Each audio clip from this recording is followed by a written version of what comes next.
श्री श्री सद्गुरू दादा महाराज, वंदनीय ताईमौली आणि स्वामी मार्गातील ज्येष्ठ अधिकारी नगरकर काका यांना मी इथं आमंत्रित करतो. आपण सगळ्यांनी त्यांचं टाळ्यांच्या गजरात स्वागत करूया.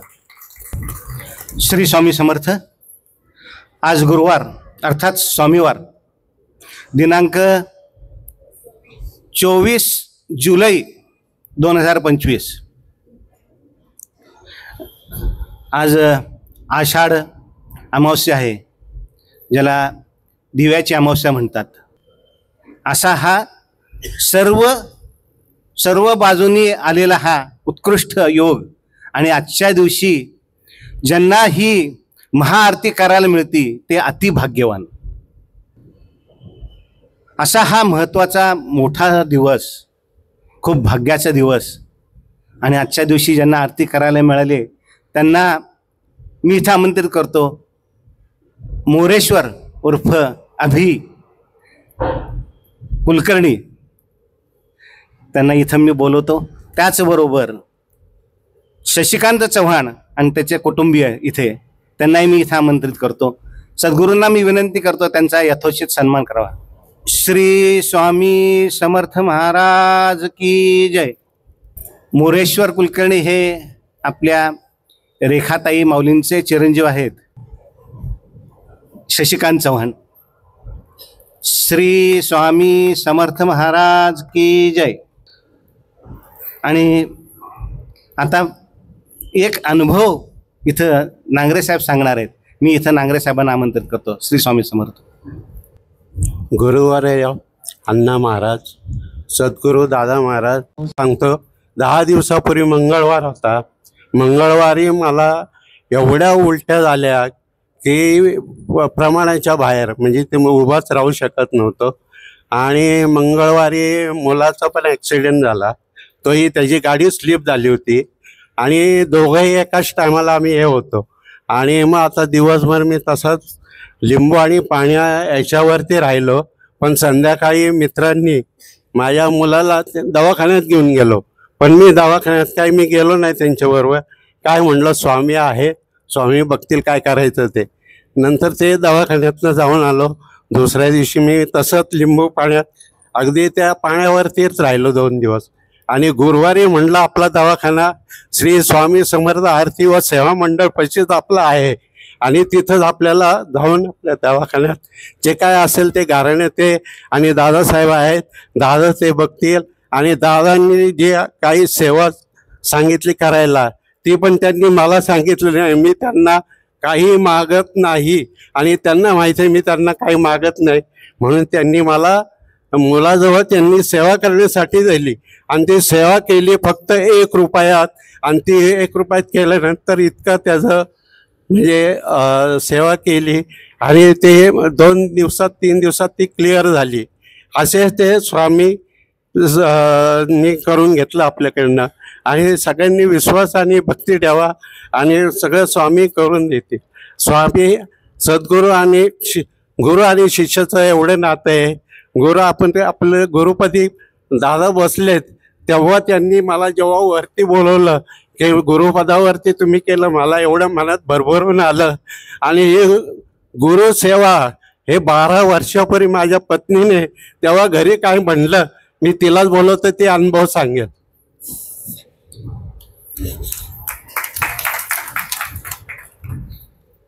श्री स्वामी समर्थ. मी आधी 2 वर्ष सेवेसाठी येत होते इथे. काही नाही, स्वामी इथे यायचं, स्वामींची आरती करायची, थोडासा हातात प्रसाद घ्यायचा आणि घरी जायचं. त्यावेळेस आपल्या इथे असं पूर्ण अन्नप्रसाद नव्हता. आणि हे नेहमी म्हणायचे की चला तुम्ही पण चला. तर हे काही माझ्याबरोबर येत नव्हते. तू जाती, मला थोडासा प्रसाद दे, यातच मला सगळं मिळालं. असं करत 2 वर्ष केली. 2 वर्षांनी नांगरे साहेब इथे सेवेला आलेत. ते आता इतकी सेवा करा की ते माझ्याही पुढे गेलेत. श्री स्वामी समर्थ.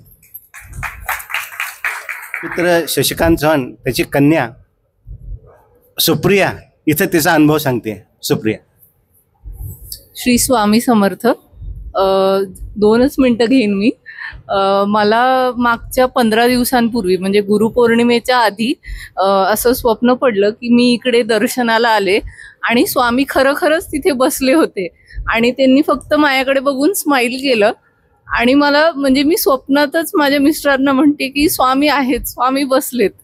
मला ते असं म्हणजे खूप भरून आलं आणि मला म्हणजे काही सुचत नव्हतं.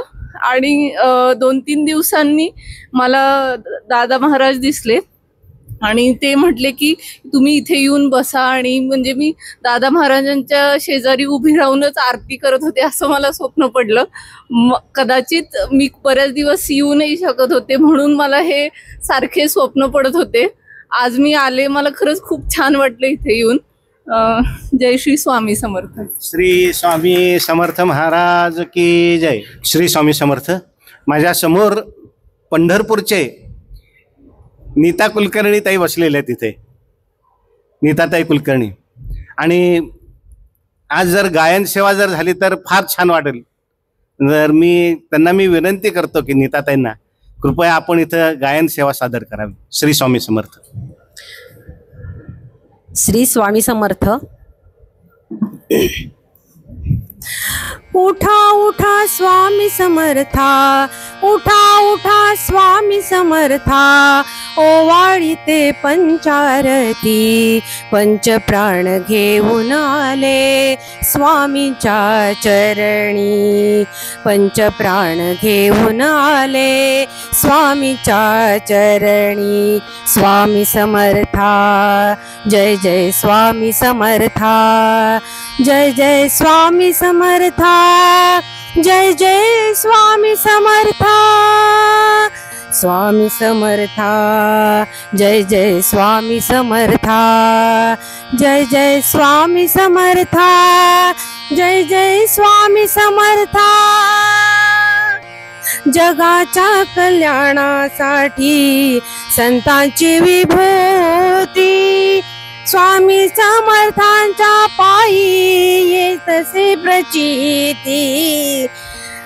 जगाच्या कल्याणासाठी संतांची विभूती, स्वामी समर्थांच्या पायी येतसे प्रचिती. पूजेसाठी नाही काही फक्त जीव भोळा, पूजेसाठी नाही काही भक्त जीव भोळा.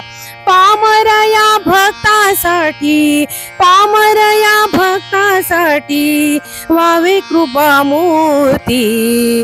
पंचप्राण घेऊन आले स्वामींच्या चरणी, पंचप्राण घेऊन आले स्वामींच्या चरणी. स्वामी समर्था, जय जय स्वामी समर्था, जय जय स्वामी समर्था, जय जय स्वामी समर्था. स्वामी समर्था, जय जय स्वामी समर्था, जय जय स्वामी समर्था, जय जय स्वामी समर्था.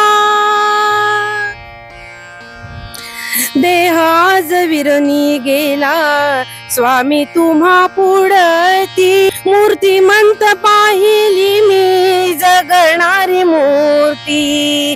देह आज विरुनी गेला स्वामी तुम्हा पुढती, जगणारी मूर्ती आम्ही पाहिली मी मूर्ती. पूजेसाठी नाही जीव भक्त जीव भोळा, मागणे हे सरले ध्यान लागताना. स्वामी समर्थांच्या पायी, स्वामी समर्थांच्या पायी स्वर्ग सात येती. पंचप्राण घेऊन आले स्वामींच्या चरणी, पंचप्राण घेऊन आले स्वामींच्या चरणी. उठा उठा स्वामी समर्था, उठा उठा स्वामी समर्था, ओवाळीते पंचारती. पंचप्राण घेऊन आले स्वामींच्या चरणी. स्वामी समर्था, जय जय स्वामी समर्था, जय जय स्वामी समर्था, जय जय स्वामी समर्था. स्वामी समर्था, जय जय स्वामी समर्था, जय जय स्वामी समर्था, जय जय स्वामी समर्था, जय जय स्वामी समर्था, जय जय स्वामी समर्था. श्री स्वामी समर्थ. आता आपण ज्याची वाट पाहत होतो ते अमृतवाणी सद्गुरू दादा महाराज आणि अमृतवाणी. श्री स्वामी समर्थ. श्री स्वामी समर्थ. श्री स्वामी समर्थ. आपण सामुदायिक जप घेऊ पहिला. इच्छित दाता सकल कार्य सिद्ध करता, सकल दुःख हरता, श्री स्वामी समर्थ नमो नमः स्वाहा. इच्छित दाता सकल कार्य सिद्ध करता, सकल दुःख हरता, श्री स्वामी समर्थ नमो नमः स्वाहा. इच्छित दाता सकल कार्य सिद्ध करता, सकल दुःख हरता, श्री स्वामी समर्थ नमो नमः स्वाहा. इच्छित दाता सकल कार्य सिद्ध करता, सकल दुःख हरता, श्री स्वामी समर्थ नमो नमः स्वाहा. इच्छित दाता सकल कार्य सिद्ध करता, सकल दुःख हरता, श्री स्वामी समर्थ नमो नमः स्वाहा. इच्छित दाता सकल कार्य सिद्ध करता, सकल दुःख हरता, श्री स्वामी समर्थ नमो नमः स्वाहा. इच्छित दाता सकल कार्य सिद्ध करता, सकल दुःख हरता, श्री स्वामी समर्थ नमो नमः स्वाहा. इच्छित दाता सकल कार्य सिद्ध करता, सकल दुःख हरता, श्री स्वामी समर्थ नमो नमः स्वाहा. इच्छित दाता सकल कार्य सिद्ध करता, सकल दुःख हरता, श्री स्वामी समर्थ नमो नमः स्वाहा. इच्छित दाता सकल कार्य सिद्ध करता, सकल दुःख हरता, श्री स्वामी समर्थ नमो नमः स्वाहा. इच्छित दाता सकल कार्य सिद्ध करता, सकल दुःख हरता, श्री स्वामी समर्थ नमो नमः स्वाहा. इच्छित दाता सकल कार्य सिद्ध करता, सकल दुःख हरता, श्री स्वामी समर्थ नमो नमः स्वाहा. इच्छित दाता सकल कार्य सिद्ध करता, सकल दुःख हरता, श्री स्वामी समर्थ नमो नमः स्वाहा. इच्छित दाता सकल कार्य सिद्ध करता, सकल दुःख हरता, श्री स्वामी समर्थ नमो नमः स्वाहा. इच्छित दाता सकल कार्य सिद्ध करता, सकल दुःख हरता, श्री स्वामी समर्थ नमो नमः स्वाहा. श्री स्वामी समर्थ. आता जसं हल्ला साहेबांनी दिनविशेष सांगितले. आजचे काय दीपा अमावस्या आहे, गुरुपुष्य आहे, आणखीन मला वाटतं बरेच दिनविशेष काहीतरी सांगितले आजचे. तर गुरुपुष्य मला जरा जास्ती आज सांगावं असं वाटतं की गुरुपुष्य काय असतं. म्हणजे पुष्य म्हणजे सांभाळणे. गुरु आपल्याला सांभाळतो. मग गुरु सांभाळतो म्हणजे काय करतो. आपली भक्ती आपली सेवा बघून तो आपल्याला एक एक एक एक नवीन सेवा सांगत असतो. ज्या गुरु आपलं बोट पकडतो तेव्हापासून आपला त्याने सांभाळ करायला सुरुवात केलेली असते. त्याच्यामध्ये आपल्या परीक्षा घेतल्या जाते. वेगवेगळ्या समस्या मुद्दामून आपल्या पुढे मांडल्या जातात, आणल्या जातात. आपण कसे टिकून राहतो ते बघितलं जातं. आणि तो कसा सांभाळ करेल हे शेवटी त्याच्यावरती अवलंबून असतात. त्याच्या मनामध्ये आज परीक्षा घ्यावी, तो परीक्षा घेईल. आज म्हटलं छान एखादं त्याला बक्षीस द्यावं, एखादं तो बक्षीस देईल. कसंही आजच्या दिवशी जी सेवा केलेली असते. आता आज आपण खरोखरच सगळे भाग्यवान म्हटलं पाहिजे. गुरुपुष्याच्या दिवशी आज आपण सगळे आज स्वामींच्या इथे सेवेमध्ये आहोत. मुळात गुरुपुष्य येतच गुरुवारी. त्याच्यामुळं पण कसं त्याचे परत मुहूर्त वेगवेगळे असतात. पण आज आपण त्या मुहूर्तांमध्ये आपण आहोत, या सेवेमध्ये आपण आहोत आणायचे. गुरु हा ह्या जन्मापुरता नाही, त्याला मागच्या जन्मीचं पण कुठेतरी नातं असतं. हे भगवंत सुद्धा मागच्या जन्मीचं जर का काही राहिलेलं असेल, एखाद्या आपल्या प्रिय भक्ताकडून राहिलेला असेल, त्याला देण्याकरता तो परत येतो. पुढच्या जन्मामध्ये तो त्याला त्याच्या सेवेमध्ये आणतो आणि आपण नक्कीच कुठेतरी मागच्या जन्मात स्वामींच्या सेवेमध्ये होतो, म्हणून ह्या जन्मात सगळ्यांना स्वामींनी परत बांधून हा सगळा आपला स्वामी परिवार एकत्र करून आपल्याला इथे आणलं. आणि जसं यांना दिसलं की महाराज इथे आहेत, तर महाराज आहेतच, 100% इथं आहेत. आणि हे गुरुवारी आपल्या अण्णांनी पहिल्या दिवशी सांगितलं, जेव्हा मूर्ती प्रतिष्ठापना झाली होती आणि स्वामींच्या पायाला जी दुखापत त्याला झाली होती, त्यालाच अण्णांनी सांगितलं की महाराज जे प्रगट झाले ते पायाला दुखापत होऊनच प्रगट झालेले आहेत. त्याच्यामुळे इथं सुद्धा महाराज आलेले आहेत आणि त्या दिवसापासून अनेक चमत्कार म्हणता येतील अशाच गोष्टी इथे घडतात. स्वामींच्या लीला म्हणू आपण फार तर, चमत्कार म्हणण्यापेक्षा, कारण चमत्कार कुठेतरी जादूच्या खेळामध्ये बघायला मिळतं, तसं नाही. ते स्वामींच्या लीला इथे घडतायत, अनेक अविश्वसनीय गोष्टी इथे घडतायत. म्हणून इथली ही ख्याती वाढत चालली, इथली गुरुवारची गर्दी, रोजच्या दिवसभरात येणाऱ्या भक्तांची गर्दी वाढत चालली. आणि महाराजांनी जसा ह्यांना जो दृष्टांत दिला की मी इथे आहे, तसा एक दृष्टांत आपल्या एक सेवेकराला दिला होता. त्यांच्या मुलाला, जो कधी इथे मंदिरात तोपर्यंत आला नव्हता, त्याच्या स्वप्नात हे मंदिर जात होतं सारखं. आणि कधीतरी तो वडिलांच्या बरोबर जेव्हा इथे आला आणि त्यांनी बघितलं, अरे हे, आणि हेच मंदिर आपल्या स्वप्नामध्ये येत होतं. म्हणजे महाराज इथं आहेत हे सांगण्यापेक्षा अनुभव घेतला, आपणच अनुभव घेतला. जेव्हा अनेक समस्याग्रस्त इथे येतात लोक, तेव्हा मी त्यांना हेच सांगतो की तुम्ही इथे या, सेवेमध्ये भाग घ्या आणि मग तुमची समस्या कधी सुटते ती बघा. कशी सुटते ती, फक्त त्याच्याकरता थोडा संयम, थोडासा विश्वास आणि श्रद्धा मात्र भरपूर.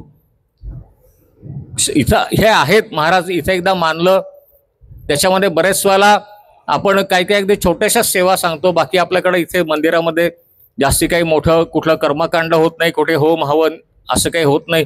तरी पण जिथं महाराज आहेत तिथं याची आवश्यकताच नाही असं मला वाटतं. आणि तसं असेल तर ते महाराज त्याला योग्य ते करूनही घेतील. पण जसं मी म्हटलं की परमात्मा आपल्या भक्तांच्या करता परत पुढच्या जन्मामध्ये सुद्धा येतो. एक गोष्टीमध्ये असं मला सांगायचं होतं की प्रभू रामचंद्रांना ज्या वनवास झाला होता आणि वनवासामध्ये अयोध्येच्या बाहेर त्यांना शर्यू पार करून जायचा असताना तो जो नावाडी होता ना केवट, त्या केवटाकडनं म्हणजे त्याच्याकडनं कसं घडलं की त्यांनी जेव्हा राम लक्ष्मण सीता सगळे त्या होडीमध्ये बसले, आता होडीचा जो प्रवास त्यांना पलीकडे घेऊन जायचंय आणि पलीकडे गेल्यानंतर त्यांचा वनवास सुरू होणार. त्याच्या अगोदर पाद्यपूजा तर करून घ्यायला पाहिजे. अनायसे नदी आहे, प्रभू स्वतः आहेत. तर एखादा कसा म्हणतो की बाबा मी तुमची पाद्यपूजा करू का, असं एखाद्याने विचारलं असं समजा, किंवा पाय धुवून देऊ का मी तुमचे. त्यांनी प्रभू रामचंद्रांना सांगितलं की तुम्ही सांगा ना मला, माझे पाय धुवू म्हणून. कसा वेगळा प्रश्न विचारला, म्हणजे असं कसं घडलं. डोळ्यासमोर आलं की सगळे होडीमध्ये बसलेत. आता आपण आपल्या गुरूंना सांगायचं की तुम्ही मला सांगा, म्हणजे तिकडनं आज्ञा यायला पाहिजे माझे पाय धुवून दे म्हणून. तर प्रभू रामचंद्र सांगतात ठीक आहे तू माझे पाय धुवून दे. थोडंसं सीता आणि लक्ष्मण असतात, त्यांना थोडंसं आश्चर्य वाटतं की हे कसं काय असं. त्यांना सांगतात मागच्या जन्मामध्ये, म्हणजे जेव्हा विष्णू माझं जे विष्णू रूपात जेव्हा आपण असतो सगळे, महालक्ष्मी झालं, तेव्हा शेषशाही मी जेव्हा पहुडलो होतो, आणि कासव हे सुद्धा त्यांचाच परत अवतार की कासव त्याला भलं मोठं कासव त्याला त्यांच्याबरोबर तिथे हे सगळे विष्णूंच्या बरोबरचे सगळे शंख चक्र गदा कासव हे सगळे विष्णूंच्या बरोबर लागणारे हे सगळे आहेत. तर त्याला कासव तिथे आलं होतं. ते कासवानी सांगितलं की मला विष्णूची मला थोडी तरी सेवा करू देत. तर लक्ष्मीने सांगितलं ते आत्ता झोपलेले आहेत आणि मी त्यांचे पाय चुरत आहे, तुला त्यांची पाद्यपूजा कशी काय मी करून देईन. शेषाला विनंती केली. शेष म्हणला की माझा भगवंत झोपलेला, मी त्याला कसं जागं करू, तुझ्या स्पर्शाने तो जागा झाला तर मी पण तुला परवानगी देत नाही. ते कासव परत जातं. पण महाविष्णू कसे प्रत्येकाचा क्षणाक्षणाचा हिशोब ठेवणारे आहेत. त्यांनी सांगितलं पुढच्या जन्मामध्ये तुला ही सेवा करता येईल.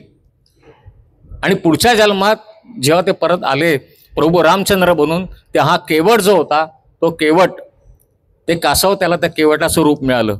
आणि शेष लक्ष्मण होता, लक्ष्मी सीतामाई होती. म्हणजे परत ते चक्र ह्या जन्मामध्ये भगवंताने ते पूर्ण करून घेतलं, त्याच्याकडनं ते पाय धुवून घेतले. त्यामुळे सद्गुरू, जसं आता नांगरे साहेब म्हणत होते, गुरु किंवा सद्गुरू लाभले किंवा भेटणं त्यांच्याकडनं गुरुपुष्याच्या दिवशी सांभाळ होणं आपला कसा करता की आपण प्रत्यक्ष तिथपर्यंत जाऊ शकत नाही भगवंतापर्यंत, मग सद्गुरू हे माध्यम आहे की कदाचित आमची लायकी नाही भगवंताकडे जायची. आम्हाला नशिबाने अण्णांसारखे गुरु मिळाले, स्वामींच्याकडे बघण्याची लायकी नाही, पण अण्णांच्याकडनं अण्णांच्या मार्फत आम्ही तिथपर्यंत पोचलो, आम्ही त्यांची सेवा करत गेलो. तसं सद्गुरू मार्फत आपण त्या भगवंतापर्यंत पोचू शकतो. आपली सेवा त्याच्यापर्यंत ती जे काय त्याचा अनुग्रह असेल तो प्राप्त करण्याकरता माध्यम हे सद्गुरू आहे. मग सद्गुरू जसं सांगतील, सद्गुरू जसं सूचना करतील त्याप्रमाणे वागत गेलं. कधी कधी आपल्या मनाविरुद्ध पण घडत असेल, पण शेवटी त्यांनी सांगितलेला तो शब्द असतो, तो आला तिकडनं की त्याप्रमाणे वागायला पाहिजे. मग आपल्याला अपेक्षित फळ मिळतं. आपलं एकदा बोट गुरूंच्या हाती दिला आपला हात की सद्गुरू आपल्याला बरोबर त्या भगवंत प्राप्तीपर्यंत ते नेतातच. त्याच्यामध्ये आपली चांगली कर्म पण हवीत. त्यासाठी गुरूंच्या इच्छेत इच्छा मिसळून राहायचं. अण्णा नेहमी सांगायचे गुरु तो आहेच, म्हणजे सबसे बडा गुरु से बडा उसका ध्यास. मग उसका ध्यास म्हणजे काय, तर त्याची इच्छा काय असेल त्याप्रमाणे वागायचं. त्यांची इच्छा होती स्वामीनामाचा प्रचार भरपूर करा, स्वामीनामाचा प्रसार भरपूर करा. त्याप्रमाणे आपण वेगवेगळ्या ठिकाणी शाखा सुरू केल्या. आता ह्या नीताताई जिथनं आल्यात पंढरपूरमधून, तिथे पहिली शाखा आपली तिथे झाली. शिवापूरला दुसरी शाखा झाली, तिसरी शाखा खडकीला झाली. त्याच्यानंतर इंदापूरच्या पुढे एक तळा म्हणून गाव आहे, तिथे राणेची वाडी, तिथे एक झालं. आणि सगळ्यात आत्ता शेवटची झाली ती जमखंडी, म्हणजे आपल्या महाराष्ट्राच्याही बाहेर जिथं कानडी लोक जास्ती आहेत, कानडी भाषा जिथं बोलली जाते, तिथं आपला स्वामींचा ह्या गजर किंवा स्वामी नाम प्रसार तिथे सुरू झालेला आहे तिथे. आणि हे सगळं करताना फक्त एकच की कर्म चांगलं करत जाणं, कोणाच्याही बद्दल कधी मनात वाईट आणलं नाही, कधी वाईट ठेवलं नाही. समोरचा मनुष्य कसा आला त्याला आपण उपाय सांगत गेलो आणि स्वामींच्या कृपेने ते त्याच्यामध्ये यश मिळत गेलं. कुठलाही व्यावहारिक सुद्धा एक छोटीशीच परत गोष्ट सांगतो, व्यवहारामध्ये सुद्धा चांगलं वागले की कसं चांगलं फळ मिळतं आपल्याला. त्याला काहीतरी आत्ता हल्ली ते म्हणतात ना कर्मा रिटर्न्स काहीतरी आहे ना, तो एक शब्दप्रयोग आहे वाटतं. तो एक शहरातला मनुष्य असतो, त्याचं नाव आता आपण अभिजितच ठेवू, फार तर अभिजित इथे आता अभिजित नाव ठेवू. बँकेमध्ये चांगल्या नोकरीला असतो तो, आणि बदली त्याची होती एका खेडेगावामध्ये. थोडासा तो त्रासिक यांनी तो त्या बँकेमध्ये तिथली शाखा असते तिथं तो जाऊन रुजू होतो, कामावरती जाऊन रुजू होतो. आणि कॅश काउंटरला पहिल्या दिवशीच भांडण होतात. तो असतो तिथला व्यवस्थापक. पहिल्या दिवशीच भांडणं झाल्यानंतर तो बघतो भांडणं, एक म्हातारी बाई भांडणं करत असते. तिची पेन्शन आली नाही. तिची तक्रार काय असते की माझी पेन्शन अजून मला आलेली नाही. आणि मी जेव्हा तिथली लोक सांगतात की तुम्ही सरकारी कचेरीत जाऊन तिथे चौकशी करा, तिकडे मी तिकडे गेले की सांगतात बँकेत जमा झाली आहे, तुमच्याकडे जमा असून तुम्ही मला देत नाही. गावंढळ भाषेमध्ये शिवीगाळ अरे तुरे त्या म्हातारीचं सुरू असतं. आतला जो तो रोखपाल जो असतो बँकेतला कॅशियर जो असतो तो अतिशय शांत मनाने त्याचं काम करत असतो. तो काही उत्तर देत नाही, कारण त्याला माहिती आहे पेन्शन आलेलीच नाही तिची ती, आणि तिला 100 वेळा सांगून सुद्धा काय फायदा नाही. अभिजित पहिल्या दिवशीच थोडा गडबडून जातो. हे अशी भांडण म्हटल्यानंतर त्या आजींना त्याच्या केबिनमध्ये बोलवतो, चौकशी करतो सगळी. 1-2 दिवसांनी या म्हणतो तुम्हाला. 2 दिवसांनी त्या आजी येतात परत. अभिजित काय करतो, आजींना सांगतो तुमचं पासबुक बघू. ते पासबुक घेतो, त्याच्याकडं त्या संगणकाच्या त्या पडद्यावरती त्याचा अकाउंट नंबर, ते खाते नंबर टाकून वगैरे काय असेल तर बघतो. आली पेन्शन आली म्हणतो, आणि त्याच्या ड्रॉवरमध्ये काढून 500च्या 3 नोटा त्या आजींना देतो. त्याबरोबर त्या आजींना इतका आनंद होतो. बाहेर काचेतनं बाहेरची लोक, त्यांचा जो नोकरदार असतात ते सगळे बघत असतात पेन्शन आलीच कशी. मुळात आजींना पेन्शन बंद झालेली आहे, याला काही वर्ष झालेली आहेत, सरकारी आदेश तिकडनं आल्यानं मग आजींना पेन्शन आली कशी. त्या सगळ्या लोकांना आश्चर्य वाटतं. दर महिन्याला असंच घडतं. आजी येतात, तिथल्या त्या आतमध्ये तो अभिजित बसलेला असतो, त्याच्याकडे जातात, पासबुक दाखवतात. अभिजित त्यांना तो पैसे काढून देतो, आनंदाने घरी जातात. एका महिन्यामध्ये असं येतात, आजी आल्यानंतर तर अभिजित जिथे बसलेला असतो ती केबिन ते रिकामी दिसते. चौकशी करतात, तर हे साहेब कुठं गेलं इथले म्हणतात. तर ते सांगतात की साहेबांना परवा अपघात झाला आणि खूप गंभीररित्या ते जखमी झालेले आहेत आणि अंदाजे साधारण 3 ते 4 लाख रुपये खर्च आहे. साहेबांचे नातेवाईक तर कोणी नाही आहेत. एक म्हातारी आई आहे, आम्ही तिला कळवलेलं आहे आणि अमुक अमुक दवाखान्यामध्ये साहेब आत्ता तिथे आहेत, ॲडमिट आहेत. ती म्हातारी ठीक आहे म्हणते, तिला जरा वाईट वाटतं. पेन्शन आता आज ह्या महिन्यामध्ये आपलं काय होणार काय नाही. इकडे अभिजितचं शस्त्रक्रिया होणार असती, त्यांच्या बँकेतली लोक येऊन भेटून जात असतात. शस्त्रक्रिया करायची असेल, थोडा मध्ये अवधी असतो, त्याचे साहेब तिथे येतात आणि सांगतात अभिजित तू तुझी शस्त्रक्रिया करून घे, हे 3.5 लाख रुपये मी आणलेले आहेत, हे इथं बँकेमध्ये त्या दवाखान्यामध्ये भर म्हणतात. म्हणजे भर म्हणजे आम्हीच फार भरू, ते भरतात. त्याची शस्त्रक्रिया सगळी यशस्वी होती. त्याला घरी जायचा, ज्याला आपण डिस्चार्ज म्हणतो तशी त्याला परवानगी मिळते. थोड्या दिवसांनी तो कामावर येतो. बँकेमध्ये आल्यानंतर तो येताना विचार करतो की माझे बँकेतले लोक किती चांगली आहेत. सगळ्यांनी मिळून त्याला असं वाटतं म्हणजे की सगळा खर्च बँकेतल्या लोकांनी उचलला. साहेब किती चांगले आहेत, लोक किती चांगली आहेत, असा विचार करत करत करत तो येतो. आल्या त्याच्या त्या ऑफिसमध्ये केबिनमध्ये जाऊन बसतो. नेहमीच्या वेळेला ती म्हातारी येते तिथे.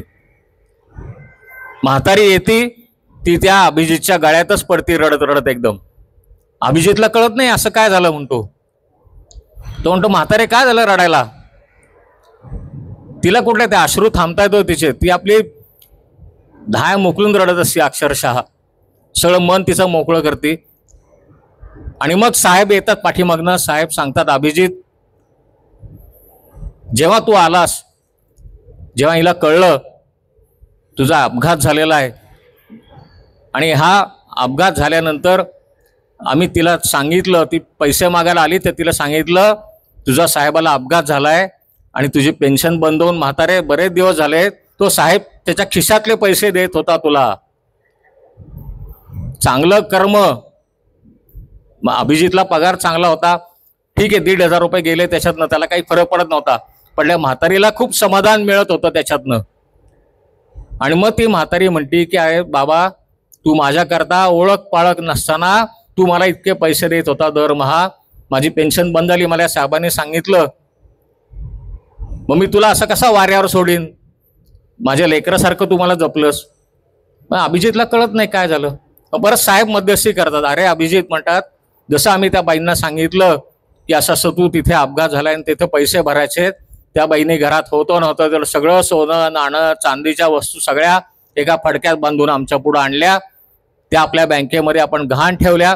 त्याच्याबद्दल जे 3-3.5 लाख रुपये मिळाले ते तिथं बँकेमध्ये आपण त्या दवाखान्यामध्ये भरलेले आहेत. ते म्हणजे एक फक्त त्या अभिजितने दरमहा मदत करत गेला.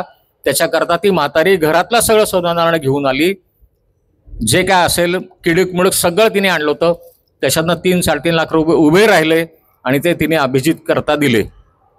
जो कोणी लागत नव्हता तिचा, फक्त कर्म चांगलं त्याच्याकरता. म्हणजे भगवंत कसा कोणाच्या रूपात उभा राहतो, फक्त कर्म चांगलं करत गेलं. कुठे ना कुठेतरी संकट आलेली असतात, पण त्या संकटात तो स्वतः गुरु, सद्गुरू, परमगुरू जो कोणी असेल, परब्रह्म, तो कोणाच्या तरी रूपामध्ये उभा राहतो तो. त्याच्यामुळं आजच्या गुरुपुष्याच्या दिवशी आपण अनायासे इथे आहोत आणि गुरूंच्या सेवेमध्ये आहोत. तर आपण इथून घरी गेल्यानंतर सुद्धा आज रात्री 12पर्यंत समजा एक माळ जरी श्री स्वामी समर्थ जप केला तरी परत आपण त्या गुरूंच्या सानिध्यात आणि त्या गुरुकृपेला आपण आणखीन पात्र होऊ. आपल्या खात्यामध्ये आणखीन थोडंसं जास्ती प्रमाणात पुण्य जमा झालेलं असेल. आपल्याची जी काय अडचणी असतील, जे काय संकट आलेले असतील, ती कुठेतरी दूर व्हायला आजचा गुरुपुष्याचा जप नक्कीच उपयोगी पडेल. मी आजच्या गुरुवारी इथे थांबतो. स्वामींचा आपण जय जयकार करू आणि आपले पालखी सोहळा इथे सुरुवात होईल. उद्यापासून परत एकदा व्रतवैकल्याचा श्रावण महिना सुरू होत आहे.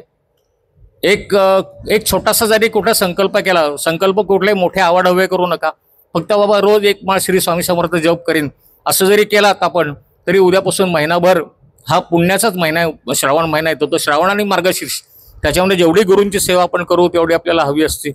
तर बघा उद्यापासून सुरू होणारा महिना, आज आपण इथे आहोत अनायसे, त्यामुळे सगळ्यांना सांगायची संधी मिळाली. पालखी सोहळ्याला ज्या भक्तांना जायचं असेल तेवढेच भक्त फक्त जागेवरून उठतील. जे भक्तांना महाप्रसाद घ्यायचा असेल ते इथे जागेवर बसून राहतील. पुढची सूचना त्यांना मिळेल त्याप्रमाणे मग सगळी पुढचा आपला कार्यक्रम सुरू राहील. एकदा आपण स्वामींचा जय जयकार करू.